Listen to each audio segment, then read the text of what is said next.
Warning, it is the opinion of the 4th Street Productions and the Working Perspectives Podcast Weekend Pop-In that we should inform you that some of the language used in this recording could possibly be considered offensive. You've been warned, so if you decide to listen, then don't complain like a fucker.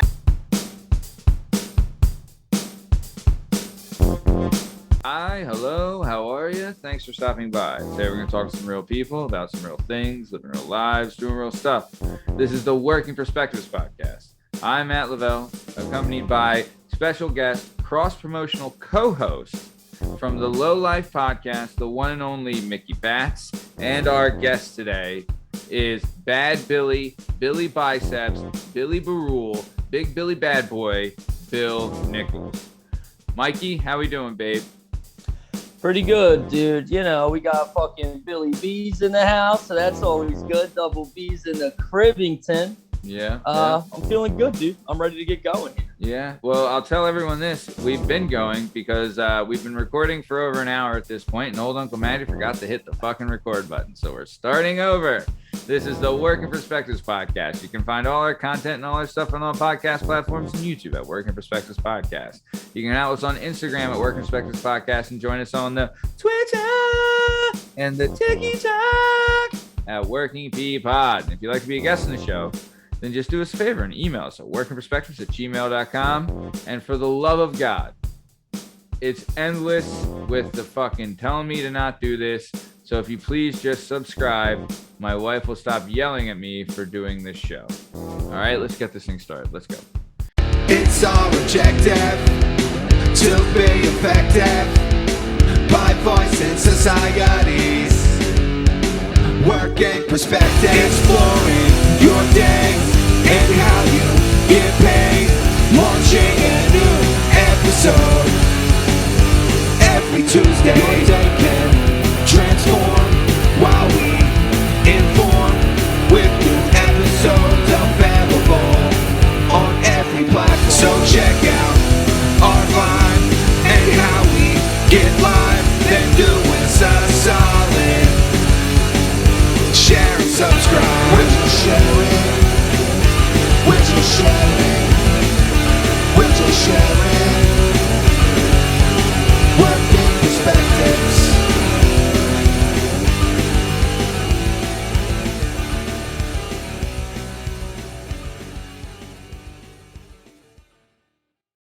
Okay, so Mickey Bats, we're back at it, doing it again, kicking ass, taking ends. And let me tell you, got a little something to tell you. Let me tell you about our guest today, old bad Billy Nichols. So here's how it goes, right? Your boy, Old Uncle Matty here. I got a great haircut. And if you're watching us on YouTube at our YouTube channel, at Work Perspectives at YouTube, or on Instagram at Work Perspectives, you can see that Old Uncle Matty's got a nice high and tight fresh cut, right? That wasn't always that way. So previously, for a long time, I went to a barbershop that was owned by a Russian guy, right? And it was an old Russian guy. And, you know, he had the hot lather on the back of the neck with the straight edge. And I'll tell you what, sucked me right in. Didn't know what was going on, right? I figured, I was like, whoa, what am I in fucking New York City over here with the fucking razor? Turns out I wasn't. I was in Lansdale, PA, land of the free, home of the brave. And this Russian guy would eventually get really religious, and it would just be an awkward situation to go there to get my hair cut. So for a while, I was just looking for like a new place to get a cut. And I'll tell you this, I'd always been envious of like the black barbershop situation, or even the Spanish barbershop, or the black Spanish barbershop, or whatever, right? Like there was always like a barbershop that I felt like I was excluded from. And the reason is because I would go to the black barbershop or to the Spanish barbershop, and I would go in there and they would just automatically cut my hair like I was a cop, right? And I was like, what the heck, man? You know, not all white guys' hair is like a cop, right? So I took a while for me to find a spot, dude. I went to like, the sports clips and like all that, dude. Brutal, right? And I was there, and like, dude, there'd be times that it was so bad. Like my mother-in-law owns a salon. So there'd be times so bad that the haircut was so bad, right, that I would leave there and then I would go to her salon. Like I was living in North Wales. She lived in Northeast, where the hair salon was in the Northeast. So I would drive like 40 minutes just so that she could fix the shitty haircut I got. And after that happened a couple of times, I was just like, I got to find a spot. I got to find a place. So I had a buddy of mine, right? And he's a good friend of the show, former guest, and soon to be guest again, listener of the show, friend of the show, Alan Bach, right? One night I was like, it was like a Friday night. I was like, yo, let's go out tonight, you know? And he's like, oh, I can't. I was like, why? He's like, I got to get my hair cut tomorrow. And I was like, what? And he's like, yeah. So the place I go to, right? In order for me to get my hair cut, I got to get there at like 6:30, and the place doesn't open till 7 in the morning on a Saturday.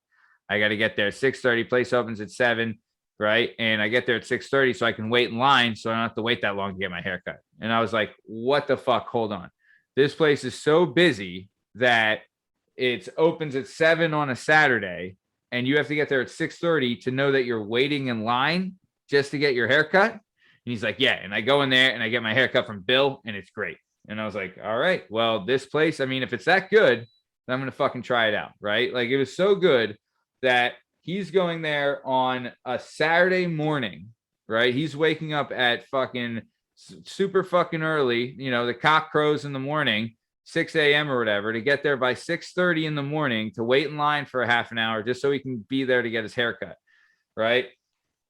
So I got to try this place out. So I figure out where it is, and I time it where I can, on my way home from work, I can hit it up and get it cut, right? So I go in there, right? And the first time I go in there, it's like Barber roulette. You know, you don't know who you're going to get. You just go in and you're like, hey, I'm next, right? Kind of thing. And you sign in.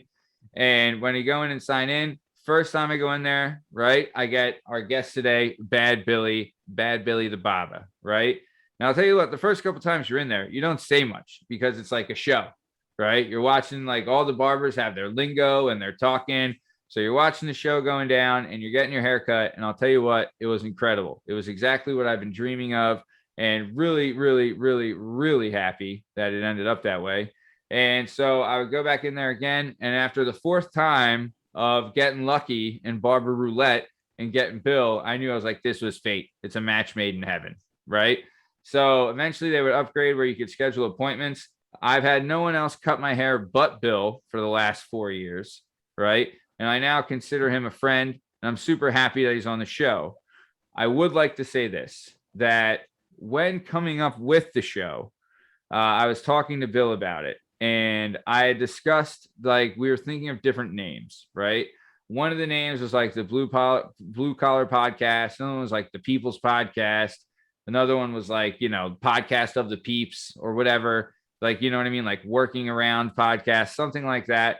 Right. And I was talking to Bill, and Bill came up with the idea, and he said, why don't you name it the Working Perspectives Podcast? Right.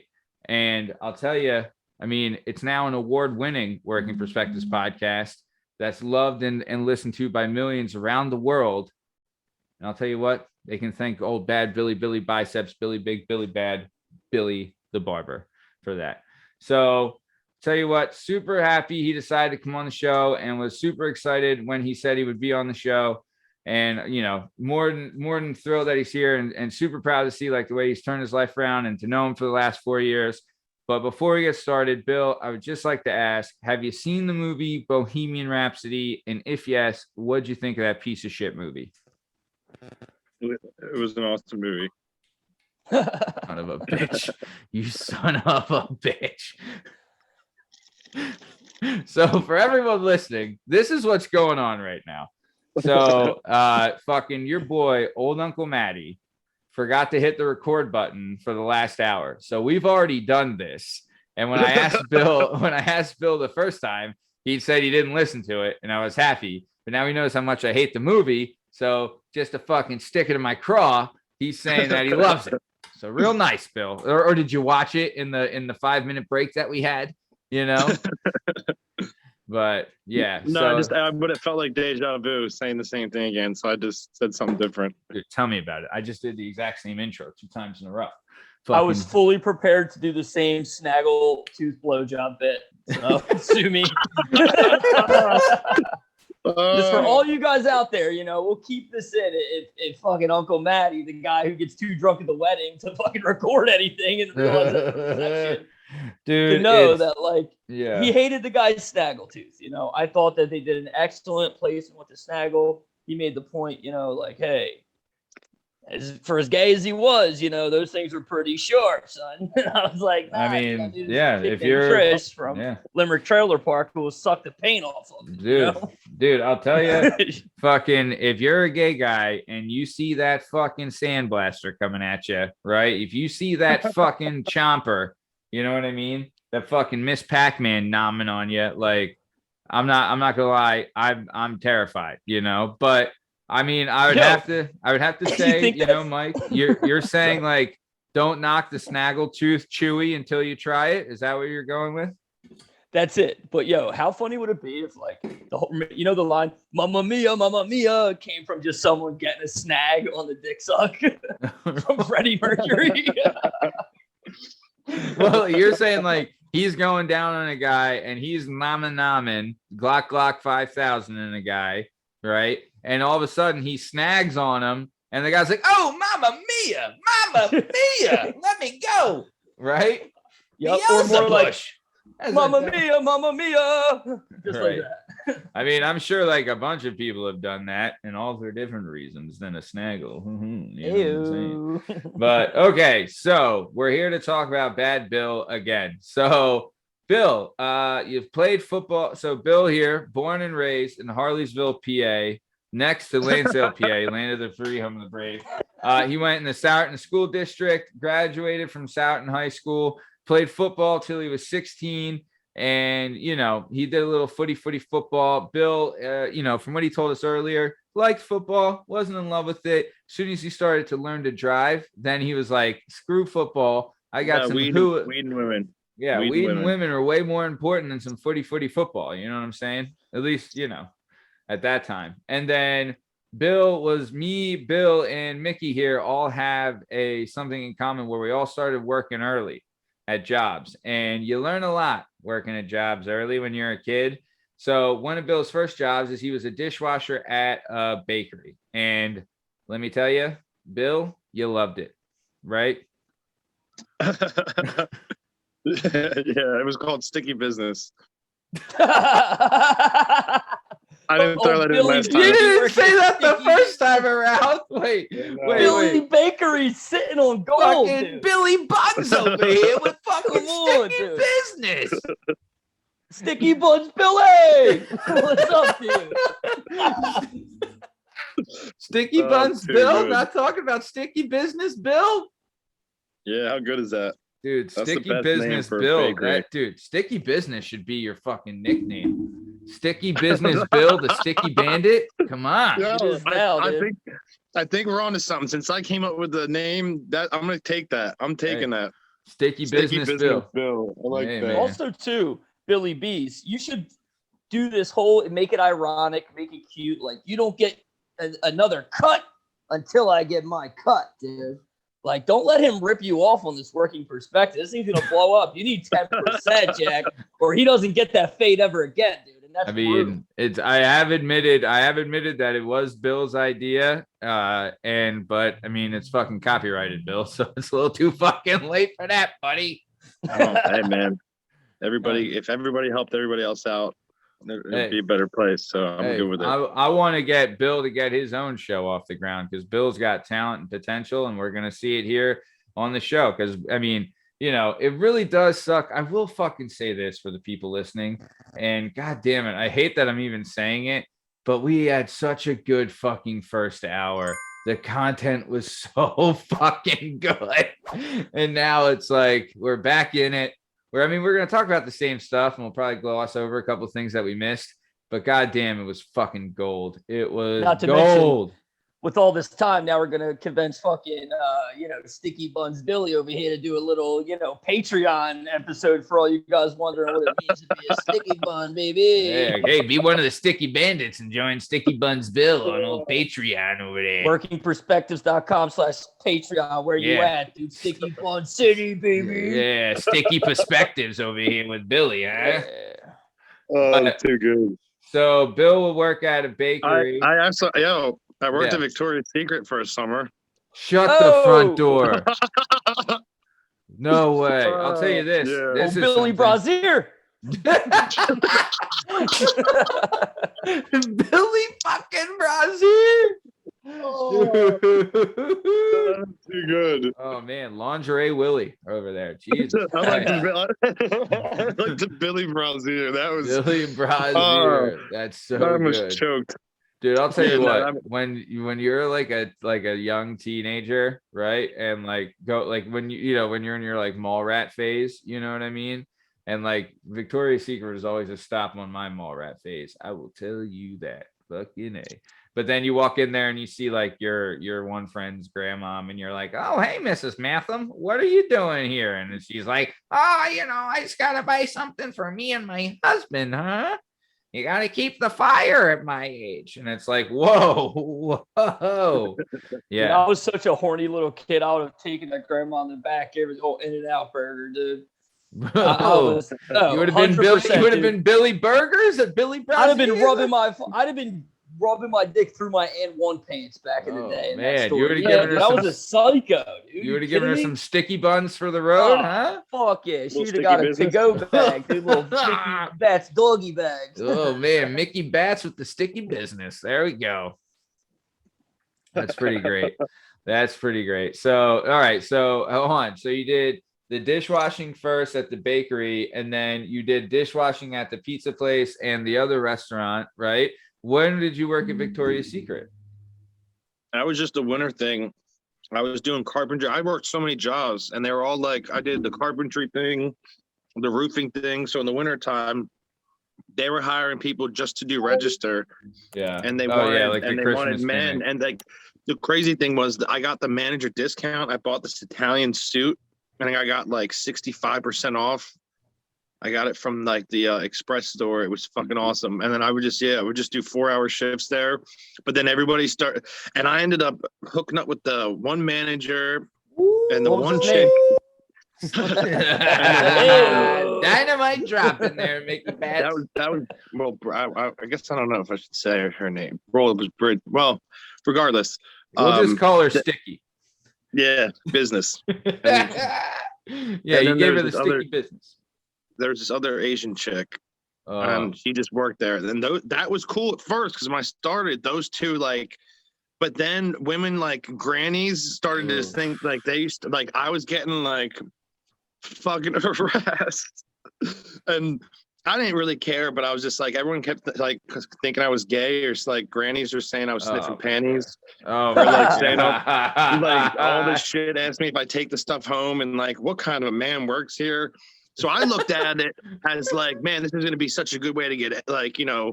But then when I started looking at it as like then I was like, holy shit, I didn't even register that like gay guys would work here. Yeah. Because they were like, either you're gay or you're a panty sniffer or both. What is it? That's pretty much what like some women, dude, were like brutal, and I used to just laugh, and I mean I didn't care. But once I wasn't getting laid, and then that shit was coming on, then I was like, man, what am I doing here? Yeah. This is not good. Yeah. But it was only for that one winter, but it was still just an experience. It was awesome. Don't you wish like you just have a little vial of COVID to take back in time and throw it in that old bitch's face? Bow! Hit her with a little fucking COVID-19, dude. She'd have Wow. Dude, I hate people who bust people's balls at work. I really do. Because like people are fucking trying their best. Like, what do you mean, what do I work here? Like what? You look at me, you think I'm, half a fucking whatever, but not true, dude. I'm just earning money here, dude. American currency. What are you doing? Yeah. You're mad you ordered a fucking huge bra. We got a custom order for you. Send it to your house. The only reason that like I didn't get upset or let it get to me was because it kind of made me realize like, man, I am kind of fucked up at this point because I wasn't there for the money. I was there just to get laid. And just trying to get as much as possible. So she was 100% they were looking at right. it. They were looking on it on like the other end of it, but I was still like, man, my intentions for being here are not pure. I'm not just trying to work and get by. Yeah. I'm trying to get as much snatch as I can tuck and run. Yeah. That's why I joined the debate team in high school, and everyone was like, "You're not really serious about this." I'm like, number one, I've been mopping you up, and the hottest chick ever's in here. All right, good. Jesus Christ, Goodwill Hunting. First, in the hour that never happened, we go over your extensive library of leather-bound books, and now you're telling us that you were on the fucking debate team? Oh yeah, The dude. They call fucking me Mickey Bats debates. Debaters, baby. Oh, I was the a fucking master legend over there. The I was a master legend. Bates. I was like Trump. I'd walk in there and be like, you're all idiots. I walked in, immediately I thought, you're all idiots. You know, I used to dominate those kids because no one would expect you to show up and be like, well, you're a pussy, Jerry. You know? And I did that, dude. I brought the streets to the debate club. And that dude. That's one thing. That's one thing that's always lacking in a high school debate club is the streets. I trumped him, dude. I trumped him before Trump. I was like, well, Jerry, let me look at you, dude. You can barely carry all your books to class. Who's taking your opinion, you little twerp? You know? Yeah, you and Mark go fucking snub some pencils over there or something, you fucking student ads. Yeah, nice. All right, well, weird somewhere. Yeah. I was kind of a bully though. I mean, but only to the kids who thought they were smarter and cooler. I hated those pretentious fucking assholes, and I still do to this day. I will say this, and I think everyone will agree. I fucking hate know-it-alls more than anything. I fucking hate them. I hate them. I want them dead. I don't fucking like them. We don't fucking need them. They're no good. Fucking know-it-alls can go suck a fucking fat one, and go eat a dick. Yeah. True. I'm with that. That's from the Working Perspectives podcast. Fucking know-it-alls. Go shove. Clip it. And if Hitler was taking those motherfuckers out, I'd have been a Nazi party, dude. Slap one on. If they were taking out know-it-alls and not fucking Jews, I'm all with it, dude. I mean, I would, like you said, know-it-alls, take a train somewhere, dude. Yeah. I'll smell you later. Yeah, fucking take a lap, know-it-alls. Fucking take a lap. All right? Yeah. Sorry. That got crazy with the Hitler. You can never really... connect with him. There's no good time to support Adolf, Nah. Except for when it comes to fashion, dude. He drove fucking hella cool whips. He had the Charlie Chaplin fucking joint. Well, he did have I'll tell you this, like he did drive Mercedes and he had a custom wardrobe from Hugo Boss. I know this. Just saying. He was a handsome devil, dude. I mean, handsome little scary. But then scary he also liked to get peed on by his niece. So there's that. Who doesn't, dude? Right. Who am I to judge? Right. Yeah. But as long as he's killing know-it-alls, you're okay. Right. You got it, Jack. But yeah, so what are you gonna do? I'll tell you. I mean, we could talk about Hitler, but we won't. I'll tell you, no respect. I get no respect. Okay, so Bill, you were washing dishes as we said in the hour that never happened. You washed dishes at the bakery, you washed dishes at the pizzeria, you washed dishes at the restaurant. You're fucking sniffing panties at fucking Victoria's Secret. Then you're also roofing. So here's something that I will say, and I think you both will agree. And helicopters. And helicopters. Oh, Yo, we'll Billy get to Beach, the can you just give us the age there? I need to know, like, when were you washing dishes, what age, and then when were you fucking Billy Bras, and then when did you step it up to the other spot? Billy fucking Bras. 12 to 14 was a dishwashing, and then 14 was like I was doing roofing in the summers. And I did that every summer from like 14 till like 19. And I also business with Billy Braziers. I skipped school so much that I got on the truancy list. So I went to the guidance counselor and I said that I was depressed, and I started working every day during roofing. I was doing that in the day, and then I was working at the gas station at night changing oil, and I was graduating school with honors. I probably shouldn't say that on here, maybe. But I played the system. I mean, the statute of limitations is fucking way gone, buddy. So you're good. What are they gonna do, Bill? Expel you? Like, you can fucking say it. There's no way I was gonna graduate because I was on the doctor's note list on the first week of school my senior year. What is the previous year? And the previous year I got credit denial. That's wild. Yeah. I got credit denial the previous year, and I wasn't like I couldn't get it again or else I wouldn't graduate. So oh wow. I went there and I was like, hey, can I get homeschool? And they're like, oh, you won't graduate with the class, but you can get it through the state. And they're like, why don't you want to come in anymore? And I don't know.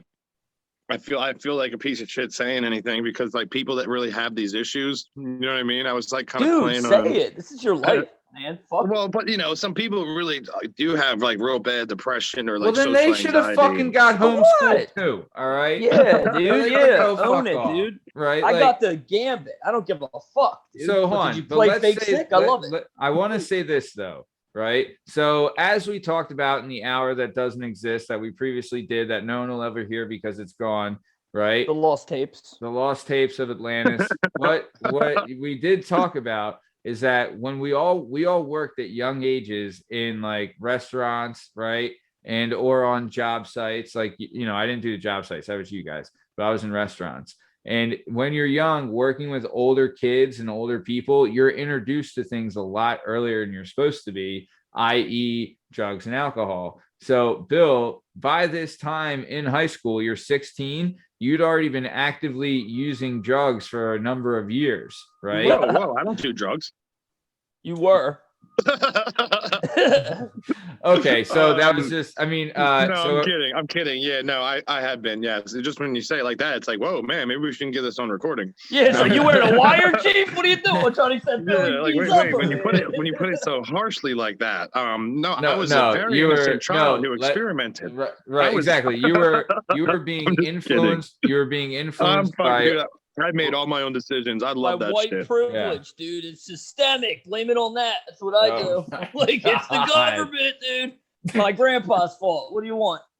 I mean, yeah, your fucking grandpa over here. Jesus. Well, I mean, so by the time you were that age where you wanted to get homeschooled, Mickey's grandpa had already screwed you, and you were partying. You were having fun. So you probably did have a lot of these symptoms and you didn't even know it. So don't feel bad about fucking Johnny Stunad not getting his fucking homeschool, Yeah, no, I get that. Yeah, there's no reason to feel bad, but I just, for the people, I don't want to downplay it. There's some people that really do have like some, real shitty situations that like they really can't handle it and they're falling apart. Me, I just didn't want to go to school. And I just like the chick that I was dating at the time, her parents were split.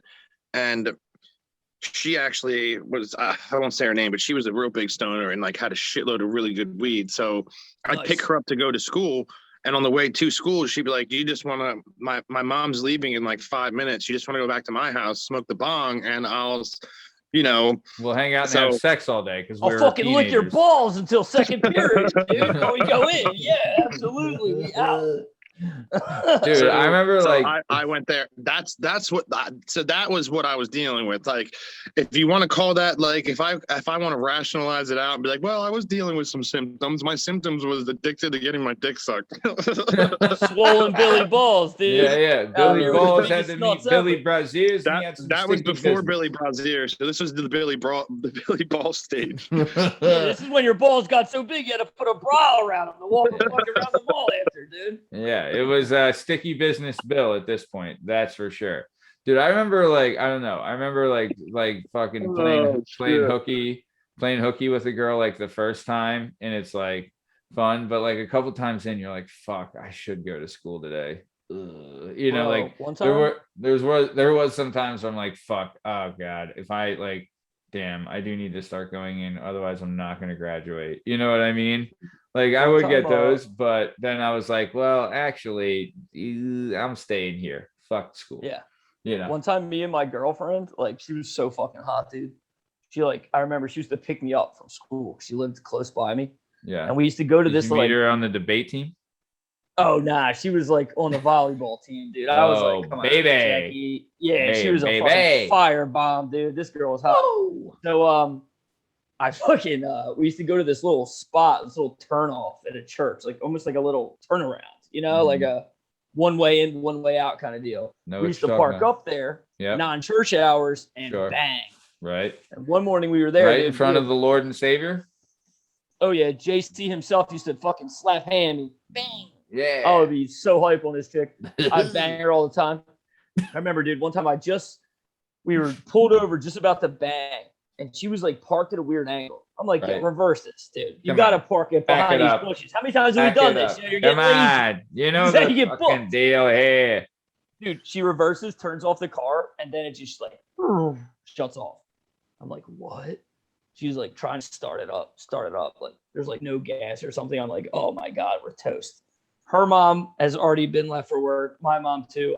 The only chance was my dad, who like didn't have a great relationship with me. Wait. This is like, so this wouldn't be at night. Like she'd be like driving you to school, and instead of going to school, you go to an abandoned, like a church lot that's empty. 7:15 in the morning. Yeah. And you're pounding it out in front of our Lord and Savior Jesus Christ and our Heavenly Father, and you're participating in premarital fornication, and then the car breaks down, and I'm giving her the Father, Son, Holy fucking Spirit, cousin. Right. Mashing it up. Yeah. You know how you would as a kid, you know? And I have to say that because I don't do that anymore. I don't. Who does, fuck man? For God right. I fuck for the sandwich after, you know? Like, and that's the truth. Yeah. So yeah, then I like kind of call my pops, you know? I'm like, dude, we're running out of gas. He's like, where you at? I'm like, well, the church that you lead the Boy Scout group in. It's like my adopted dad. He's like, okay, I'll be right there. I'm like, oh, dude. You know, I mean, once these fucking hooters over here, his head's gonna explode. There was a couple times though, like when I like would start like with chicks and stuff. There's a couple times where like I know my dad was like, "Good for you, son." You know what I mean? Like there's a couple things that happened where he was like, "That's my boy." You know what I mean? Right? This was actually and then he one fucking of the left. very few. Yeah, very few for me actually. It was my adopted dad. So like he pulls up with like a little thing of gas. He's like a nerd guy who keeps a fucking thing in case there's an emergency. You know? Yeah, like, sounds like a smart guy. Fucking the best. Yeah. You know, the fucking best. What? So, I mean, like how nerdy was he? Was he on the debate team? Was he that fucking? Nah, he was red hair, tall, lanky, you know, like math guy. He's an accountant, or was before he went to the post office. So pretty nerdy. I mean, but that sounds like a good paying job. So yeah, dude. And you know, you're right. He's a fucking one of those. We gotta redefine nerd these days, man. I mean, I know we're going bird walking here, but like, you know, I mean, I'm just saying. Sorry to interrupt. So no, you're right fucking, though. But a pale, tall guy back in the day, he's not very competitive. You know, he's one of these guys. So you know, I mean, people would say he's a little soft, but he was really born in the wrong era, right? Like he sounds like a guy that would have 20 million followers on Twitch, right? Like dude, now. He would have been second. He would have been like fucking PewDiePie or something today, right? You know what I mean? Yeah.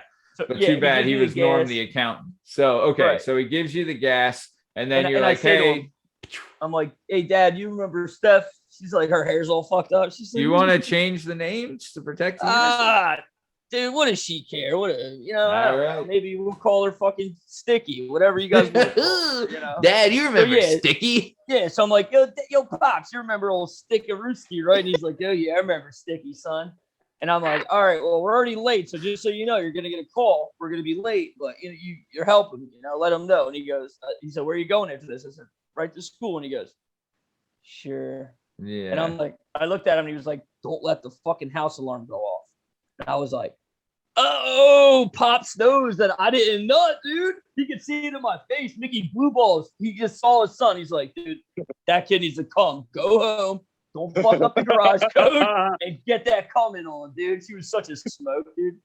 Wait a second. Hold on, Mickey Bats here. True. I have to ask you a question. I'm not debating. I'm not debating the truth of the story. I completely believe you there. I do have to ask though. How did you wait? So you park the car, right? And then you're in the middle of banging while the car is parked but still running. And then no, she parks it up, right? Okay. And I honestly I didn't even start banging it. I'm just getting that remember back when you were 18 and you would just get a blowjob before every sex session? It was girls just thought that's what you're supposed to do. Yeah. So get this blowjob. I'm like, yeah, this is lit. And I look up, and like you said, Matt, I'm looking at JC in the eyes. Right. Usually we park a little behind, so there's a shrub between me and our holy Lord and Savior. Yeah. This time I'm locked eyes. Me and JC ski. We're looking right at each other. Yep. And he's thinking to himself, I sacrificed, I died on the cross for this fucking stunad right here. There you go. This is what it was fat for. Potato boy. Yeah. Right here. Yeah. So I say to her, hey, yo, Sticky. You gotta chill, dude. She's like, what, dude? This is awesome. I'm like, yeah, I know. It's pretty cool for me too. But we gotta reverse, dude. I'm looking fucking Christ right in his eye. You know, I can't keep judge, making eye you gotta get contact outta with here. JC while I'm getting the sticky buns Right. here. And that's when she went to, and it was like, and and I'm not a car guy, so I'm like, we gotta walk, let's get back to it, might as well fuck before we walk. Yeah, Like, that's the first thing I would have done is been like, look, we'll figure out the car in a couple minutes. Fucking, let's go. Oh, dude, I'm solid as a rock. Dude. What kind of car was it? Pontiac Sunrise, the smallest car ever. So okay, so that was almost so that was, is it a 2-door? Yep. Bad Billy. So we had Billy Busboy, we had Billy Dishwasher, we had Billy Bath Soap, we had Billy Brazier, we had Billy Buys the Balls, Billy the Roofer, and then we had Billy the Carpenter. So what was next for Bad Billy? After, did we get to what? All right, landscaping. Let's talk about it. Also, let's talk about this, right? When we were in school, and this is one of the hot topics that we were talking about that I wish that we had from the hour that never happened.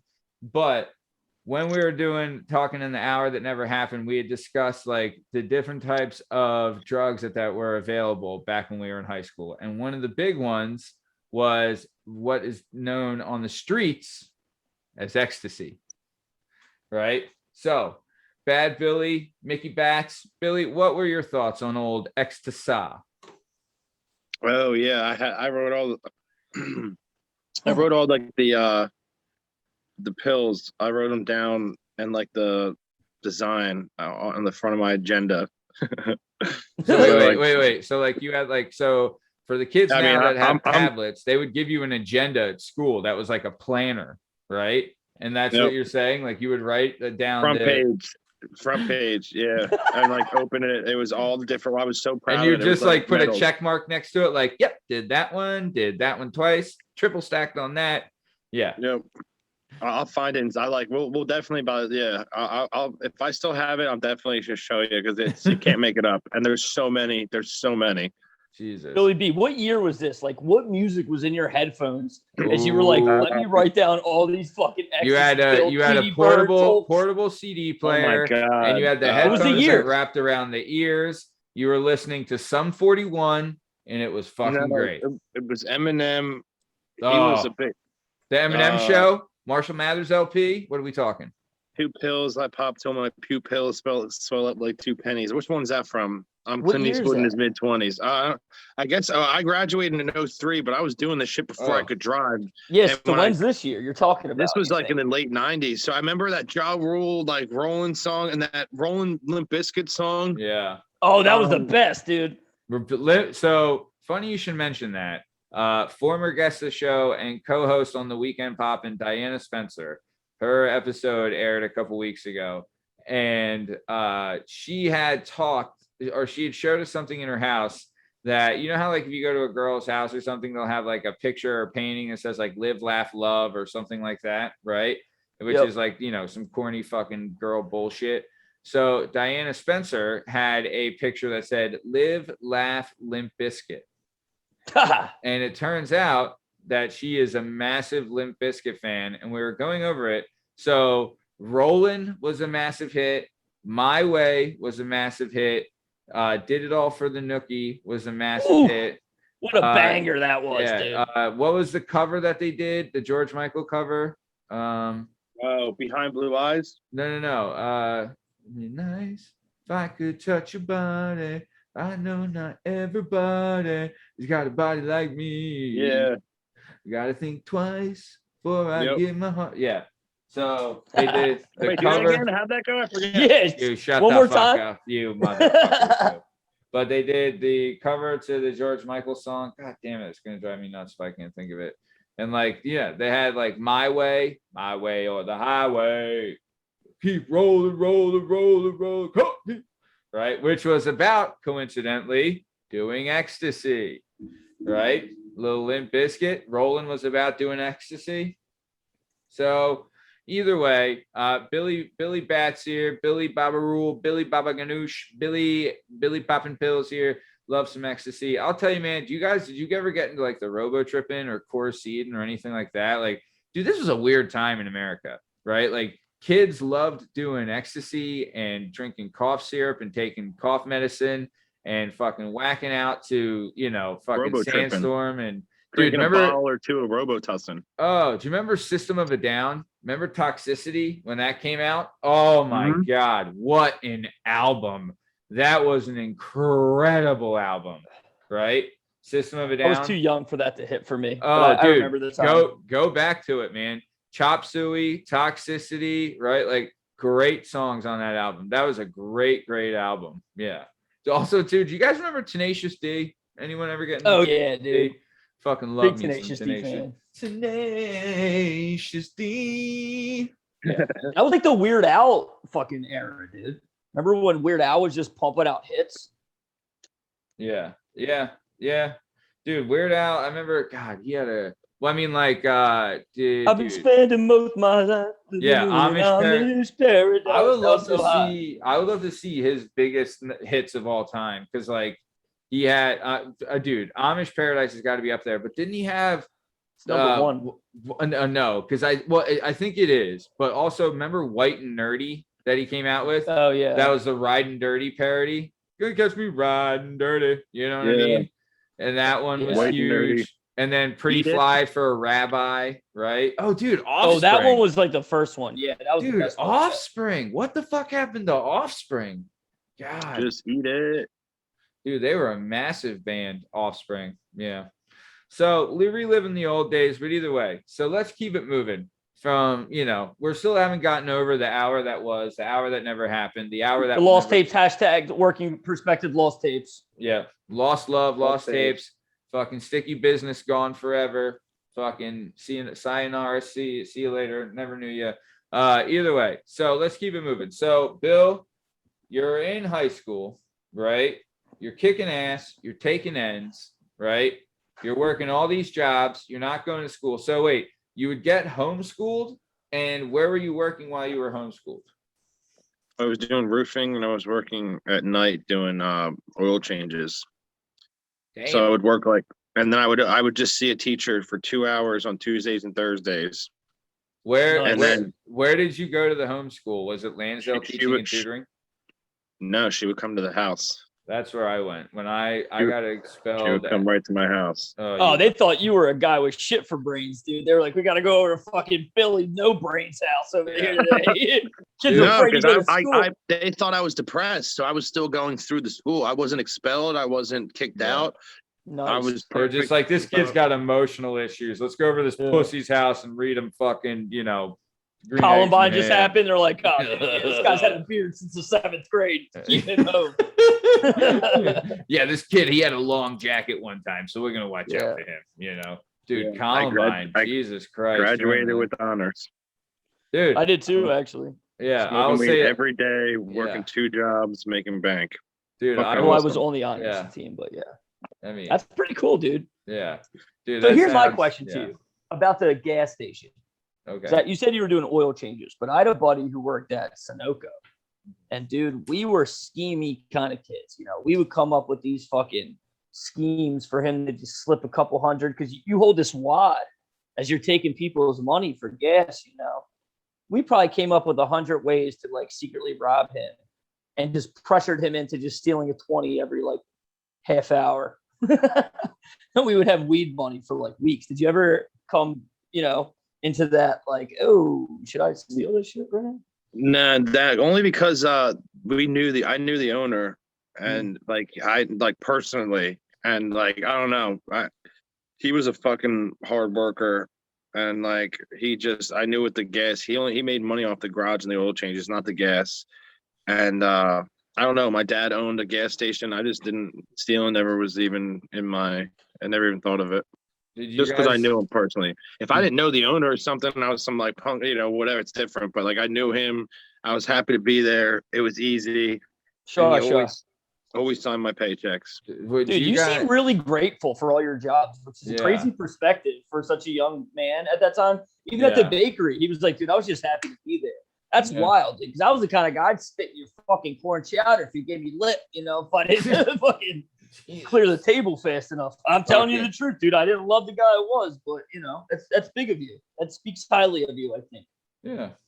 You are? No, I appreciate that. It's just being Yeah. just who I was. Yeah, that's cool. Still who man. you are. Because Still the same I thing. think because I You're- went through yeah. such a hell at my home because my parents with like the divorce and shit, and it was such like I had to tell my mom that my dad like it was just fuck like that whole thing. So I guess like the work was maybe an escape, but without real. I don't know. I just was grateful to be anywhere and to be making money and to be able to like to be in charge and in control and Sure, of my sure. own life and have like a purpose and like not have to always rely on. I Yeah. don't know. I was always grateful. Yeah. Yeah. I think I always wanted to be older. Did you ever Yeah. pull the did you ever pull the cigarette scam on like a 7-Eleven where two guys like you and a buddy go in, one buddy goes over to the Slurpee place and they get the biggest cup, the jumbo big gulp, fill it up, right? And then spill it on the floor. And they tell the guy behind the counter, like, dude, I fucking spilled the Slurpee. So when the guy goes to check out and look at it, the other guy hops up on the counter and grabs some smokes out of the top and locks out, right? That was the smoke scam we ran back in the day. Dude. I'll tell you that. I did that by myself, but I used no Slurpee decoy. I What was would you do?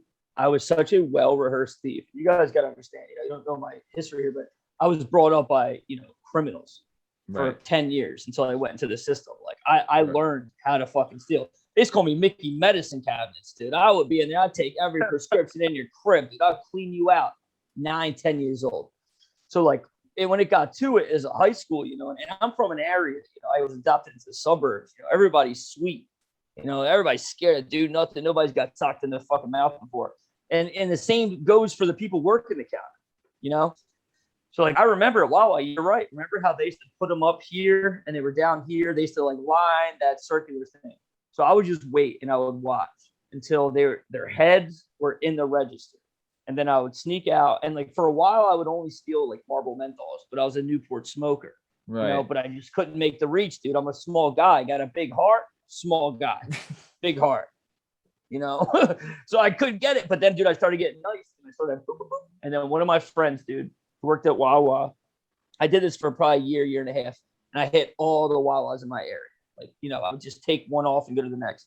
He was like, dude, Mickey, yo, the boss called us in the back room, everybody today at the beginning of the shift.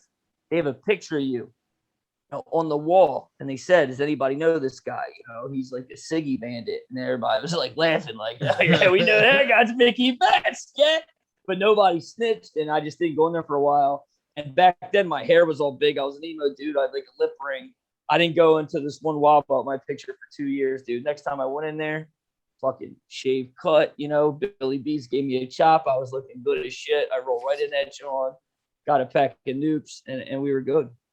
Jesus, fucking Mickey Smokes over here, huh? Oh, dude. The smoking bandit.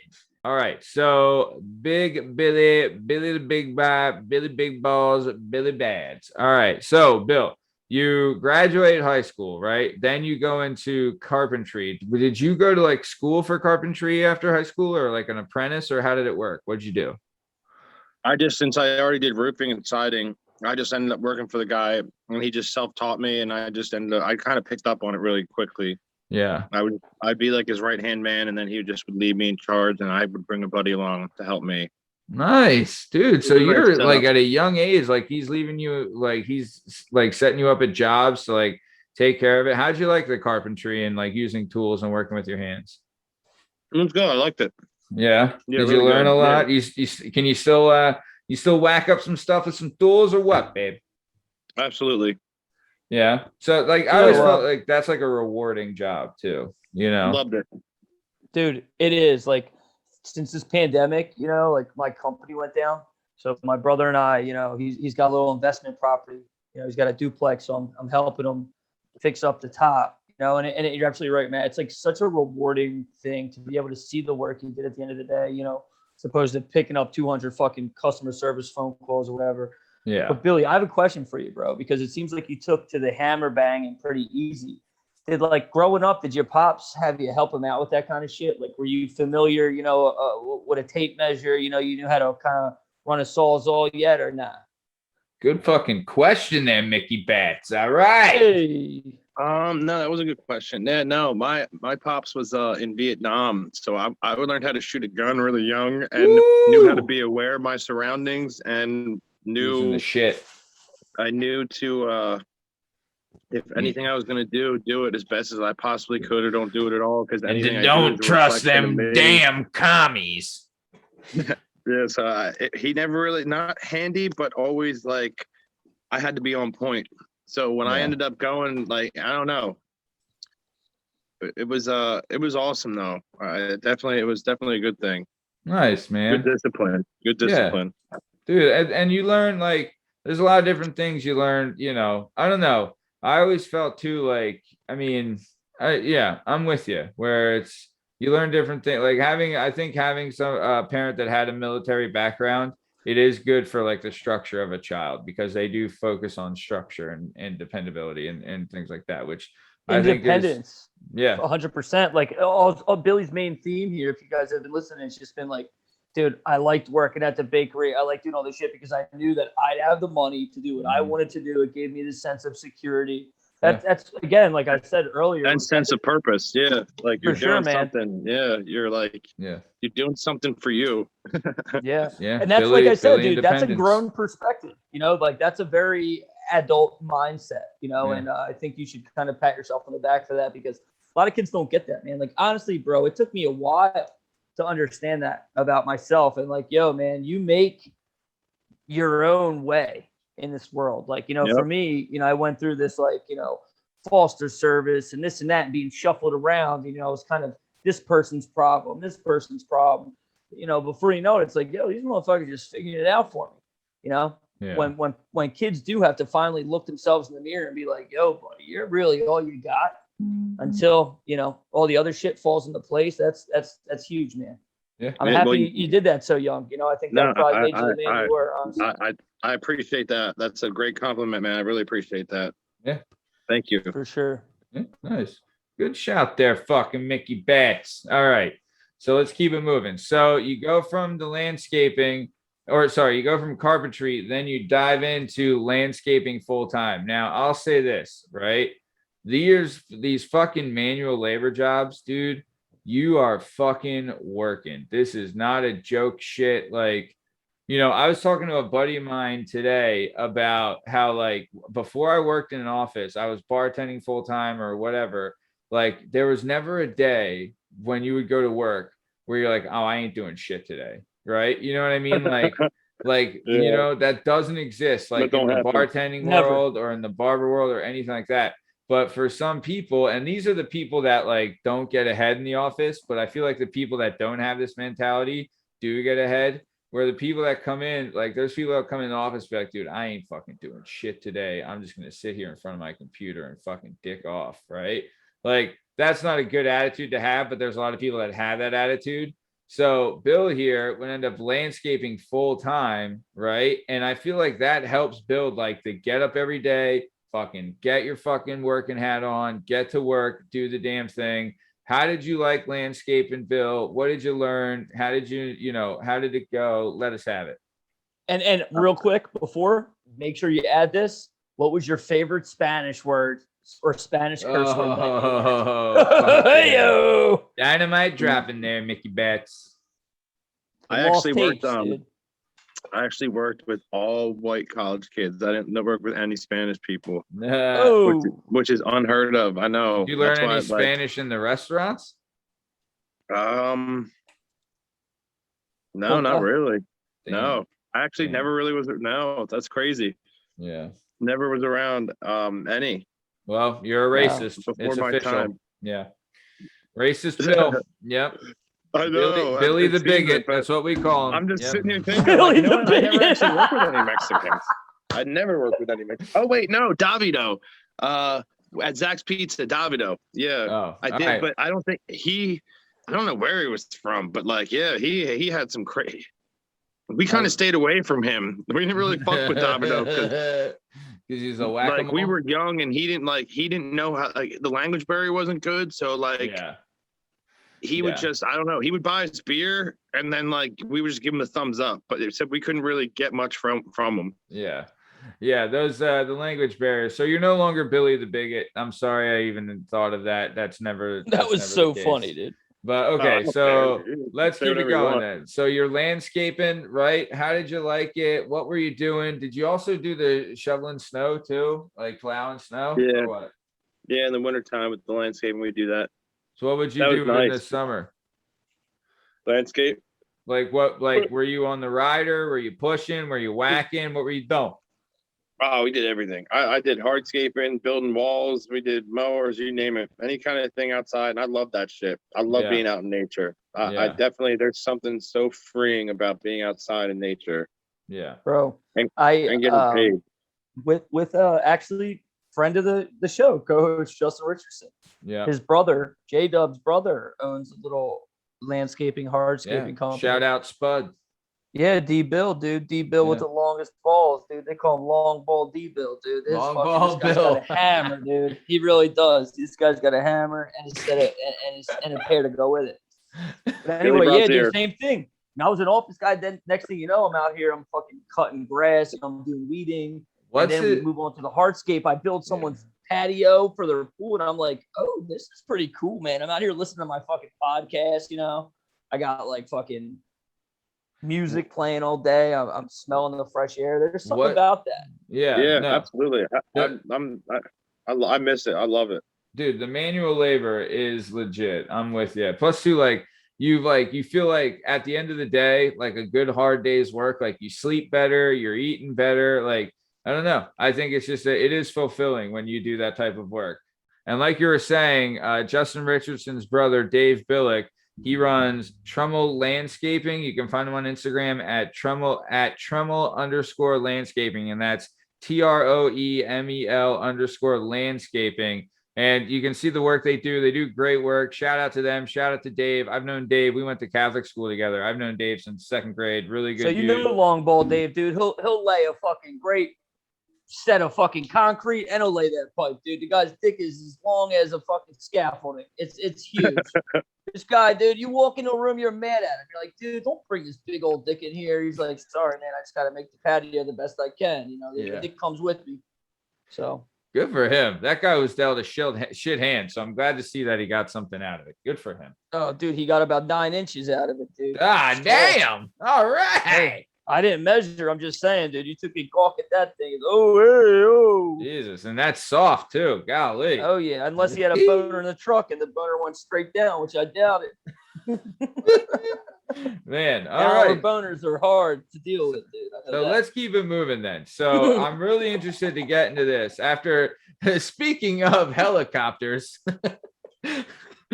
so speaking so Bill, you went from landscaping to you worked on and with helicopters. So really, can you give us like a deep dive? What were you doing with the helicopters? What did you learn there? And like all of that, because this is fascinating because not a lot of people get to work with the choppers. You know what I'm saying? Fucking chopping it up. Well, I chopped up the cocks. Nice. Nah, Billy worked- Bees for Nah, Billy I worked in- Bisexual. Here we go.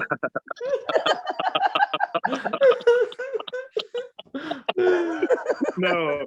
Billy, Oh my if he God. can't get sexy, buys it. There we go. There it No, is. I worked on the cockpits.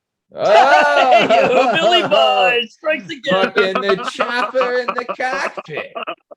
So wait, what were you doing in there? Like, were you putting them together? Were you flying them? Were you cleaning them? No, Like, what the I fuck? did all interiors, but then I specialized in just like all the shit that's all the above is all carbon fiber. And then I did like the interiors, like the doors, everything interior on the helicopter would have to be like custom, like fitted and made and carbon fiber and this like epoxy shit. And you'd have to fit it and then shape it and cut it. And it was a pain in the ass. Nothing Hold on. fit. Wait. Back the fuck up. Back up the truck. Billy, back it up. All right. So you go into the chopper. You're in the pit of the cock, right? And in the movies, you see like the panels with the big red button, and you look up and there's flippity floppities and dippity dappities and all that stuff.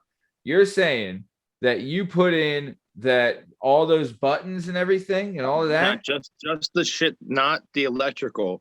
Okay. Everything else, like the fiberglass, the carbon structure, fiber, the walls. Yeah. So structure. instead of like drywall, they're putting in this like fucking plexiglass I fiber, see. yeah. doesn't So catch the on thing, fire. And so it's like, lightweight. I know what you're talking about. so like because of the way the electronics were done and all the buttons were there, the panels that you would have to put up of the carbon fiber had to be exactly measured to fit every button and every flippity switch in there, right? Yeah, that wasn't so much. It was more or less fitting. Like even when you go on an airplane and you like look at the window, like how the window's set up in there. Same thing. Like I'd be setting that same shit up, but you'd have to get that perfect fit sit in there to like the fascia with like the interior. You'd have to like mold those on and then sand them, and it was not a good way it was done. Christ. So how the fuck did you get this? Were you Billy bootleg resumes, dude? How did you go from edging somebody's fucking grass to edging out a plane in fucking? In life, it's all about who you know. Yeah. That's true. It's all about who you know. And who you blow. I was actually out front. I was I was just washing my car, and the kid that I used to landscape with at the place, he went to school and to do interiors and wanted to work on cars. Couldn't get a job anywhere everywhere that was willing to hire him to do like interiors of cars or like upholstery and shit like that. We're only offering like 12, but he'd been landscaping for years and was making 18. So he was like, I went to school for 2 years to get paid $6 less than what I was making. That's bullshit. Ooh. So he went to this helicopter place just for the shits and giggles, and they really needed people. And they were trying to transfer over from contractors to direct employees. So he got hired there, and he was like, dude, you got a good enough background. Like I'll at least introduce you. They're trying to get people to do like the interior work. So I just went in there and I just gave them a resume, and they walked me around. They introduced me to people, and I was likable. And they're like, you know what? We'll give you a 90-day trial. So I got paid a certain wage, and they like trained me for 90 days. And then by the end of the 90 days, I was so good and picked up on it that I was a lead. So that's when I led the cockpit. I was in charge of every single cockpit.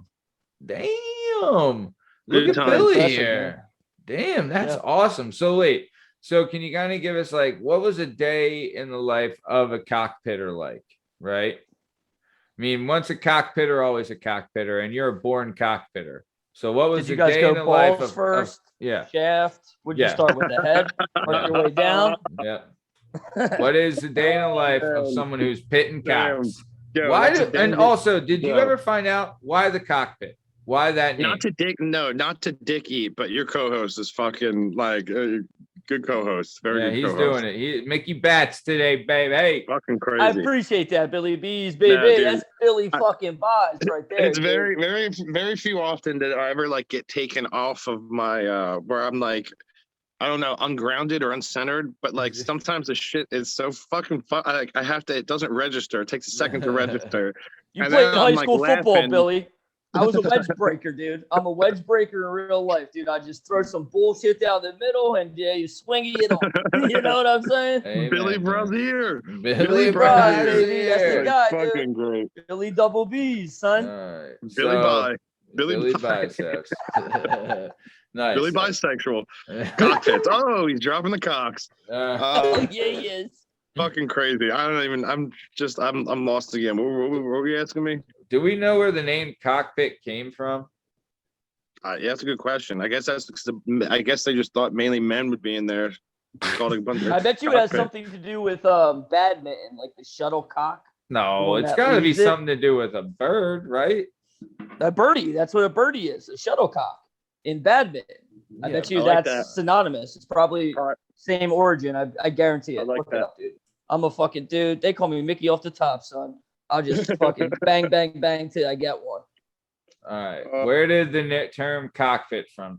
The etymology. The word cockpit was originally a sailing term for the coxswain station in a Royal Navy ship, and later the location of a ship's rudder controls. Citation needed. I don't know. Cockpit first appeared in the English language in the 1580s. A pit for fighting cocks from cockpit. So it's an old English term for, I guess the swain is that where the wheel is on a ship? So I guess it's just like the control. That's the room. helm. Yeah. All right. Well, I don't fucking. All right. All right. Can we do a Google search real quick on shuttlecock and cockpit correlations? Yeah. Knock yourself out on that. So, right. Bill, while he's Google searching, give us a little. Yeah, give us a little background on what you're doing, what a day in the life of a cockpitter was. Oh, dude, I'd have to get there so early, so I'd have to leave. I'd be up at like 4. I'd leave by 5. I'd be there by 6 in the morning, and I'd work till 6:30. And it was an hour drive, so like I was doing like 14-hour days, and I don't remember much of it. It got kind of fuzzy there. Yeah. Yeah. But no, you just would go in there, and that was a job where you could fuck off.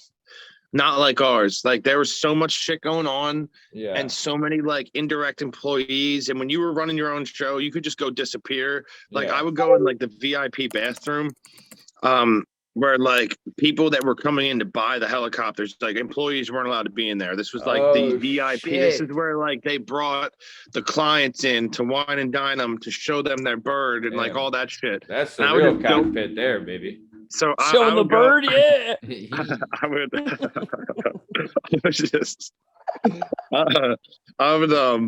I would just go into that bathroom and just like sitting there on the toilet for like 2 hours. Yeah, just dude, just have a long sesh, right? I'd just sleep in there because they weren't bringing clients in hardly ever. So like I would just go in there and sometimes shut the lights off and just sleep. Fuck yeah, man! Pretend like you're dropping some heat, you know? Yeah, just pass out. Yeah, I was getting drug tested, so I didn't do any drugs then. I didn't do nothing. I didn't even smoke, no drinking. Damn. I did do ecstasy a couple times though. Didn't do it, not at work, but it involved pussy. So I broke. There you go. Nice. I risked everything in my whole career for some pussy. I mean, that's just that's the story of our lives. So it's all for that. So that goes back to the job. Let me tell you this. You guys will like this. Love it. So that goes back to me when I was doing the job at the gas station. Me and this one kid, Kenny Council, we were doing this project for KKK. We Council's with a C. And 2 years, dude. They called him Kenny Council with a K, dude. That's where that triple K came in, dude.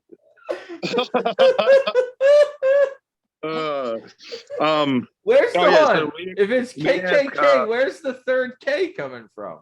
Because you have to be very specific, you know. This is with a K, so that last K. Okay, Bill, sorry. Bill, go. I'm sorry. The funniest thing about that is Kenny's black, but regardless. So me and Kenny, we asked Lou, we were doing a project for school, and we were supposed to ask like an elder that we respected, what's the best piece of advice he would give a teenager, like someone who's just like at 18 with their whole life ahead of them, what's the best piece of advice? So we asked this dude, and he was a little bit out there, but he was cool as shit. This is what I mean about like why I didn't steal from him, because he was crazy, but he was who he was. He wasn't trying to be what somebody else wanted him to be. Like, so you just respected that that's who he was. And like, I don't know, it's a whole other thing. But anyways, we asked him the question. He looks at us, we're all like pissed off and confused, and lights a cigarette and walks away. And we're like, what the fuck was that? He comes back around like 20 minutes later, lights a new cig, and he's holding this big flagstone. And he lays the big stone down, and he's holding this big mallet. Then he looks at us, and we totally forgot, and we were smoking weed and shit. So at this point, we forgot that we even said, like, we asked him, like, we were done with it. We just, whatever. He looks at us, and he's like, you know what you guys asked me? Best piece of advice I can give you? Come over here. And he hands the mallet to Kenny. And he's like, I want you right now to take your dick and take your balls and place it up on this stone. Take that mallet and mash as much as you can with all your might, your dick and your balls, because in this lifetime, that piece of flesh between your legs will cost you more money and get you in more trouble than any fucking thing that I could ever. Get rid of that, and you'll be 10 steps ahead of 100 steps ahead of the game. You know what? And we looked at him like he was crazy. And it wasn't until years later I was like, oh my God, that dude really gave us the best piece of advice when we were too stupid to take it. And that's Oh, how yeah. Billy Best Bice got ever. his nickname, dude. He pulled that fucking Beefington out. They called him Oh, Billy baby. Rajol at the time. They Slapped called on the him face, Billy Beef Wellington. banged There it it with is. the fucking sledge, and he got a boner. They were like, "Oh, Billy Bice, dude, this Yeah. guy's not afraid Diesel of shit." power. Yeah, like the Billy the guy got Band. like this is how hardcore that dude was. Like he had fucking like quad. They told him to quit smoking. He had like stents put in. Still kept smoking. Still kept Oh, yeah. drinking. At Still a kept gas eating burgers. station? Like yeah, like dude, like he was just like he was the owner. Hardcore. We call him Diesel Power. So he wasn't smoking. So he has a fucking massive heart attack. He gets like a quadra. They cut all. It's like a quadriplegic. So they cut all whatever. We're not shit. quadriplegic. Quad whatever. I know quad what you're bypass. talking That's about. it. Yeah. So he Quadruple goes like the bypass. full extreme. He comes back in and he's sitting there and he's smoking a cigarette. Just got out of the hospital, and we're like, "Dude, are you?" And we're like, "How did me and Kenny were like, are you all right? How did they cut you apart?" He drops his fucking right in the middle of 63, right across from the Harleysville Hotel, and he just drops his pants, pecker out, and he's showing us where they went the scope up, and he's just like, dude was fucking hardcore. He's like, "What? You never seen a pecker before?" I'm like, He's got that fucking D-bill fucking vamp, right? Laying the Yeah, that hammer dude- down. dude So- was the fucking man. That I mean, I'll tell you what, he probably did give you the best advice that anyone Absolutely. could I remember ever when I get. was a little kid, my dad told me when I was real little, I asked him and I was too young to get it. I was like 4 or 5. But he said if it has tits or wheels, it's gonna cost you. That's another one. That's the Ooh, fucking that's a good truth. one. That's the And then, fucking truth. Don't get into bed with any woman crazier than you because it won't end well. Damn. And I like like the that. crazy ones are fun, but crazier than you are, that you can't handle crazy. He's like, don't do that. Yeah, they're all Yeah. crazy, but don't get into one that's like crazier than you that you can't handle it, because they will. And he said, God, hang out with men because God made men to create, and the devil created woman to destroy good men, or something like that. There's something Yeesh. along those lines. Yeesh. That guy's a Like, damn. nutbag, dude. That guy's a nut, but I No. kind of love it. Yeah, that's some great fucking advice. All right, so let's keep it moving then. Right. So after you left the fucking chopper pit with the cocks, you go back to do some landscaping, and then also this is when you would go to bartending school. Is that right? Yeah, Where I did did you- that. Where'd you go to bartending school at? Someplace in Cherry Hill. All right. International bartender. It kind of seemed like it was a scam, but it actually worked out pretty good. Yeah, It I was went like to Trump's real estate Roslyn. school. I went to Roslyn School of Bartending. Yeah, it's not a bad gimmick. So, all right. So, like, you go to the bartending school, right? And then after why? there, Real quick, sorry, Matt. Billy, you got fired from the helicopter spot? Seemed like you were doing really I well left there. I, Dude. I Like, what left the happened? helicopter. I left the helicopter spot, and I went back to the landscaping thing because But why? It 'cause wasn't it was working for- there. there was too much work, and everybody was like so behind, and all the contractors left, so the direct employees had to do 12-hour shifts, and I didn't want to move to Coatesville. They weren't and giving you I would- time and a half. I was making double time on the weekends. Like I was making so much you money. just didn't but- want to move to Codesville, huh? at 9 months of 12-hour days, 7 days a week, I couldn't do it. I burned myself it. out. And Yeah. I had so much money at that time. I was debt free. And the chick I was with, I thought that I was going to marry her. And my made that dad, mistake. like, my dad was getting ready to move away. She Yeah. would bring me to go out to like meet her family, and I'd be dipping out at the table, like at dinner, at the restaurant, dipping out on no drugs, not even weed, nothing, no Wow. alcohol. Oh, you were so just like tired. that tired. Dude, 12 hours plus 2-hour driving every Ugh. day. Ugh. And then she would get home and want to bang because it was a new relationship. Yeah. You're like, So she get oh, they call me home- Billy Beat, dude. I'm Yeah. She fucking get home tired at of shit. Yeah. She'd get home at like 10:30. And I had to get up at 4. So she'd get home at 10:30, wake me up. We'd be banged till like 12:31. Ugh. And then I'd wake up at 4. Dude, I fell asleep on the way to work like 3 or 4. I got so many tickets because I would pass cops on the way to work. I passed the same cop 3 times. Same cop. Billy On Bones. 202, going While 80 asleep? to 55. Oh. One eye open, half asleep, Oh, dude. How Bro. you doing bone sessions from 10:30 to 1 in the morning? What the fuck are you? You on some goat weed? Well, no, What she are would you wake me doing? up. she would wake me up and it was new. It was fresh. It was something like so like 30 minutes is just like, oh, wait, let me. You're like, all right, we finished being early. cute, Okay, let me get catching at up. it. Let me make a sandwich and we'll get right back at it. Yeah. Yeah. oh, dude, you know how it is in the beginning when they're just throwing at like, and it's like that new honeymoon phase. And they're still so hot. You're like, oh my god, she's so hot. Yes, dude. and I worked at a fucking warehouse, like a factory with a bunch of old dudes from like all over the country. So a hot chick that worked at a gym would come back. Like it was heaven. Was she Latino? Yeah, sounds awesome. No, but she like looked like very dark haired, Oh, very like yeah. Italian or something. Italian, maybe Greek. Yeah. Fucking love it, dude. The Mediterranean. Same, Fuck yeah. So okay. I love a good Puerto Rican woman, though. I gotta say, where like you fuck her, you're sweating bullets, and she's just like, and that's it. Adios, papi, and then that's all you gotta do, dude. Yep, right out in the when you're sitting out front of in the abandoned church parking lot, staring at your Lord and Savior right in the eyes, huh? That's when you're doing it. That's a good story. That's a good story. Did that make it to the second hour, or was that on the hour that was I lost? think that was the second one. That was All right, lost tapes, dude. No, it's on the lost tapes. It's on the lost tapes. Mickey Bats. Do we not have it? Oh wait, it was. That was when you realized that you had had The not hit lost record. tapes of Atlantis. Yeah. Yep, the lost tapes of Atlantis. All right. I mean, do you want to But regale guess us? what, guys? If you subscribe to the Working Fucking Perspectives podcast, you go on, you're gonna smash that subscribe button. In 3 weeks, you get a fucking motherfucking private episode of just the Bat, Mickey the Bat, talking about when he banged his girlfriend in some church parking lot. My dad gave me the gas can. Yeah. You know? And he got a whole shebang. Eyes locked with Jesus at the time. Stay tuned. Low Life Patreon, Podcast baby. coming soon. Yeah.